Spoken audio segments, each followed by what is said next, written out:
বান্দরবানের মেঘলায় পাহাড়ের নিচে মা মেয়ের মরদেহ উদ্ধার।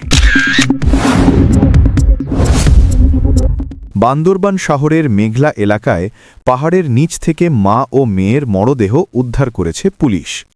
বৃহস্পতিবার ১৯ মার্চ দুপুরে মেঘলার লালমোহন বাগান তনচঙ্গা পাড়ার দুর্গম এলাকা থেকে তাদের মরদেহ উদ্ধার করা হয়।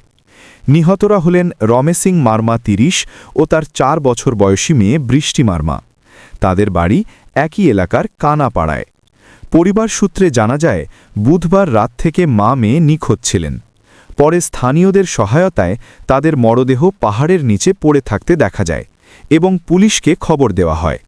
খবর পেয়ে পুলিশ ঘটনাস্থলে গিয়ে মরদেহ উদ্ধার করে বান্দরবান সদর হাসপাতালের মর্গে পাঠায়। প্রাথমিকভাবে ধারণা করা হচ্ছে, পাহাড়ের উপর থেকে পড়ে তাদের মৃত্যু হতে পারে। তবে প্রকৃত কারণ জানতে ময়নাতদন্তের প্রতিবেদন পর্যন্ত অপেক্ষা করতে হবে বলে জানিয়েছে পুলিশ।